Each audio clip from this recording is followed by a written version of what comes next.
Hello दोस्तों, स्वागत है आप सभी का हमारे चैनल दी खटोराय पर। और जैसा कि आप सभी को पता है 22 और 23 अगस्त को आपका कंप्यूटर अनुदेशक का एग्ज़ाम होने वाला है।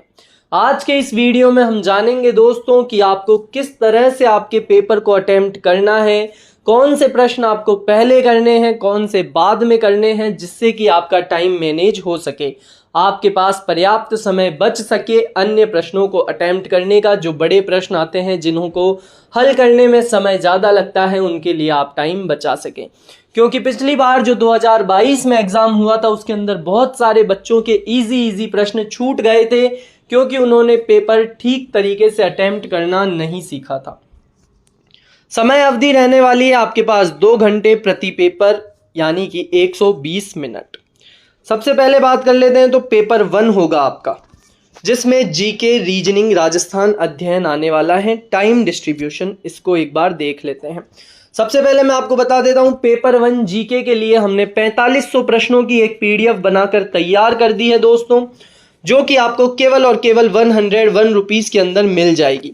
इसके अंदर ये 4500 पूरे प्रश्न पीवाईक्यूज हैं, और ऐसे वैसे पीवाईक्यूज नहीं कि कोई सा भी एग्जाम हुआ किसी भी टॉपिक से उठाकर इसमें डाल दिए हों। जो 2022 के अंदर एग्जाम हुआ था दोस्तों कंप्यूटर अनुदेशक का, उसके अंदर किस टॉपिक से क्वेश्चन पूछे गए थे, उन सभी टॉपिक्स के पीवाईक्यूज इसके अंदर इंक्लूड किए गए हैं।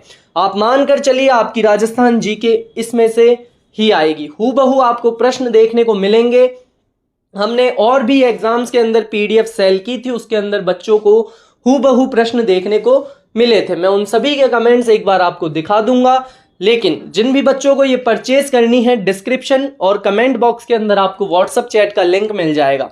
उस पर आपको मैसेज करना है कंप्यूटर अनुदेशक पीडीएफ। इन 3 वर्ड्स के अलावा हाय हेलो जैसा मैसेज नहीं करना है। उसके बाद आपको एक क्यूआर कोड मिलेगा, उस पर 101 रुपीज़ पे करके स्क्रीनशॉट भेजें और आपको हैंड टू हैंड आपकी पीडीएफ मिल जाएगी। अब एक बार मैं आपको उन सभी बच्चों के कमेंट्स दिखा देता हूं जिन्होंने हमसे पीडीएफ परचेज की थी, उसके बाद हम इस सेशन को कंटिन्यू करते हैं। तो दोस्तों, हमने रीट, पटवार, वीडियो, चतुर्थ श्रेणी, लैब असिस्टेंट, एलडीसी सभी के लिए पीडीएफ सेल की थी और सभी में बहुत सारे बच्चों ने पीडीएफ परचेज की थी और साथ ही उसे पढ़कर भी गए थे।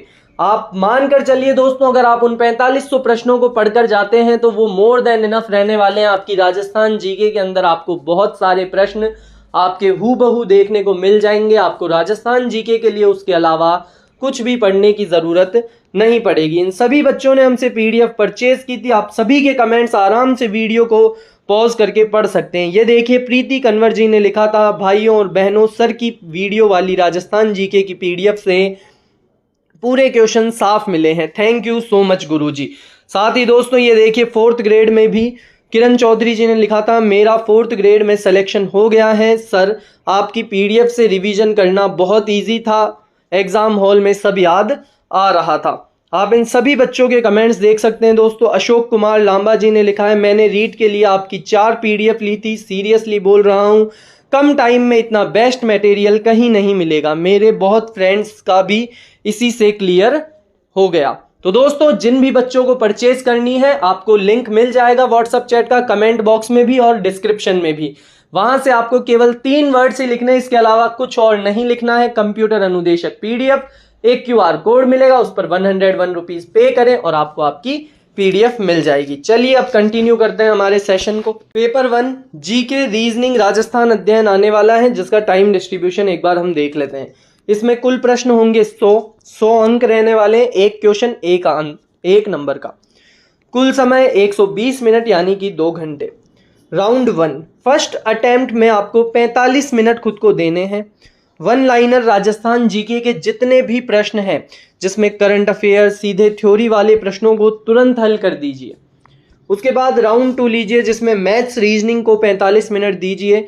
और मानकर चलिए दोस्तों, रीजनिंग और गणित में तो आपका एक भी प्रश्न गलत नहीं होना चाहिए। ये प्रैक्टिस वाले सब्जेक्ट्स और आपको बहुत ज़्यादा प्रैक्टिस करनी चाहिए, जो कि आपने कर ली होगी। अब केवल आपको फॉर्मूलाज लर्न करने हैं और जाकर एग्जाम देना है। इसके अलावा रीजनिंग, मैथ अगर आपने 15 दिन पहले छोड़ भी दी तो भी आपको कोई लॉस नहीं होगा, आपके सारे प्रश्न सही हो जाएंगे।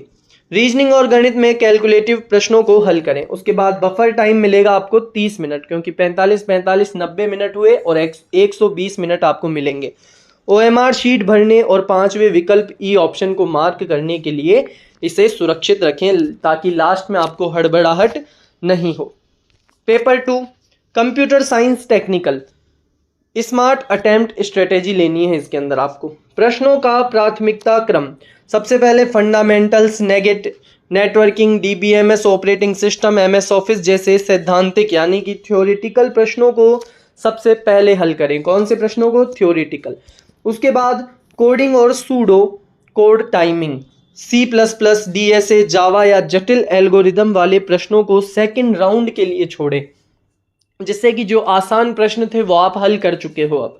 उसके बाद समय सीमा, किसी भी एकल प्रैक्टिकल या न्यूमेरिकल प्रश्न पर 1.5 मिनट से अधिक समय न गंवाएं। लास्ट में अगर आपको टाइम मिलता है तो उस पर वापस आएं, लेकिन ज़्यादा समय पहले ही दूसरे प्रश्नों को, कठिन प्रश्नों को नहीं देना है आपको, क्योंकि आप वहाँ तो टाइम दे दोगे फिर आपको आगे मुसीबत हो जाएगी। आगे आप जो इजी क्वेश्चंस आए हैं उन्हें टाइम नहीं दे पाओगे। क्वालिफाइंग मार्क्स दोनों पेपर में आपको न्यूनतम 40% नंबर लाने हैं। SC ST को यहाँ पर 35% नंबर ही लाने हैं। उसके बाद OMR शीट भरने का सही समय, टाइम मैनेजमेंट रूल। अंत में एक साथ नहीं भरनी है आपको OMR शीट। बहुत सारे बच्चे होते हैं 100 के 100 प्रश्न पहले पेपर में मार्क करेंगे, उसके बाद OMR शीट को भरेंगे।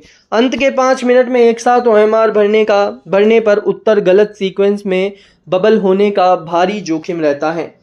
आपको बेंच वाइज मेथड को अपनाना है। कौन से मेथड को? बैच वाइज मेथड को। या तो आप ऐसे कर लीजिए कि 10-10 के सेट में क्वेश्चन सॉल्व कीजिए, उसके बाद OMR में भरिए। आप इसको 25-30 जितने का सेट बनाना चाहते हैं उस हिसाब से भरिए। उसके बाद आता है समय बचत तकनीक। प्रश्नों को सॉल्व करते समय ही OMR में हल्का डॉट लगाएं और बैच पूरा होने पर गहरा बबल भरें। आगे बढ़ते हैं। RSMSSB 5वां विकल्प ऑप्शन ई अनिवार्य नियम है। ये अनुत्तरित प्रश्न नियम, यदि कोई प्रश्न अटेम्प्ट नहीं करना है तो ऑप्शन ई 5वां विकल्प भरना अनिवार्य है दोस्तों। नेगेटिव मार्किंग पेनल्टी, 5वां विकल्प न भरने पर उस प्रश्न के निर्धारित अंक का 1/3 यानी कि 0.33 भाग काटा जाएगा। अयोग्यता डिस्क्वालिफिकेशन रिस्क, यदि पूरे पेपर में 10% से अधिक प्रश्नों 10 प्रश्न में कोई भी विकल्प ABCDE नहीं भरा तो सीधे अयोग्य डिस्क्वालीफाई घोषित कर दिया जाएगा। जैसे कि आपने 89 क्वेश्चन तो अटेम्प्ट किए जो कि पूरे सही है और 11 आप बिल्कुल छोड़ आए, उसमें ई भी नहीं भर के आए, तो आप डिस्क्वालीफाई हैं, चाहे आपके 89 नंबर ही क्यों ना आए हों। अतिरिक्त समय, 5वें विकल्प को भरने के लिए बोर्ड द्वारा 10 मिनट का अतिरिक्त समय दिया जा सकता है। परीक्षा hall golden rules, exam day checklist. Negative marking 1/3 से बचने के लिए 50-50 चांस वाले प्रश्नों को ही रिस्क लें। बिल्कुल अज्ञात प्रश्नों को छोड़ दें और 5वां विकल्प भरें। पेपर 1 और पेपर 2 दोनों के बीच मिलने वाले ब्रेक में उत्तर मिलाने या डिस्कशन करने से बचें, इससे पेपर 2 का माइंडसेट प्रभावित होता है। Admit card, original photo, ID proof, 2 नवीनतम पासपोर्ट साइज फोटो और केवल पारदर्शी नीला बॉल पेन ही साथ ले जाएं। तो यही इन्फॉर्मेशन आज आपको देनी थी दोस्तों।